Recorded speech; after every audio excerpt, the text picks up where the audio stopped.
అయితే డాలర్తో పోలిస్తే రూపాయి విలువ పతనమవుతున్న క్రమంలో ఈ ప్రభావం దేశ ఆర్థిక వ్యవస్థపై ఎలా ఉంటుంది అని చెప్పి ఇప్పుడు చర్చలు జరుగుతున్నాయి.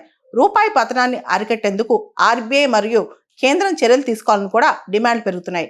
ఈ క్రమంలోనే కేంద్ర ప్రభుత్వ చీఫ్ ఎకనామిక్ అడ్వైజర్ వి అనంత్ నాగేశ్వరన్ గారు ఒక క్లారిఫికేషన్ ఇచ్చారు. రూపాయి విలువ పడిపోతున్నప్పటికీ కూడా దాని ద్వారా ద్రవ్యోల్బణం అంటే ఇన్ఫ్లేషన్ కానీ లేదా మన యొక్క ఎక్స్పోర్ట్స్ ఇంపోర్ట్స్ మీద కానీ పెద్దగా ప్రభావం పడదని చెప్పి మన చీఫ్ ఎకనామిక్ అడ్వైజర్ క్లారిఫికేషన్ ఇచ్చారనమాట.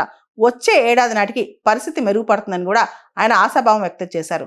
రీసెంట్గా సిఐఐ నిర్వహించిన ఒక కార్యక్రమంలో మన chief economic adviser Anant Nageswaran గారు మాట్లాడుతూ ప్రస్తుతం మన దేశ ఆర్థిక వ్యవస్థ అనేది పటిష్టంగా ఉందని కూడా ఆయన పేర్కొన్నారనమాట. అయితే డాలర్తో పోలిస్తే రూపాయి మారకం విలువ అనేది 90 రూపాయలు దాటిందనమాట. ఇది ఇప్పటి వరకు ఆల్ టైమ్ రికార్డ్ గరిష్టం అని చెప్పొచ్చు.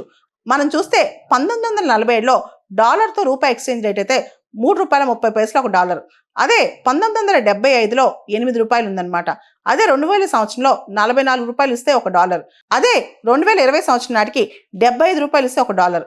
అదే ఇప్పుడు డిసెంబర్ 3, 2025 నాటికి చూస్తే కనుక 90 రూపాయలు ఇస్తే గానీ ఒక డాలర్ మనం కొనుక్కోలేము. అంటే డాలర్ రూపాయి ఎక్స్చేంజ్ రేట్ అనేది ఇప్పుడు 90 రూపీస్ వచ్చింది. 90 రూపీస్ పే చేస్తే కానీ డాలర్ కొనుక్కోలేం. రూపాయి విలువ పడిపోతూ వస్తోంది.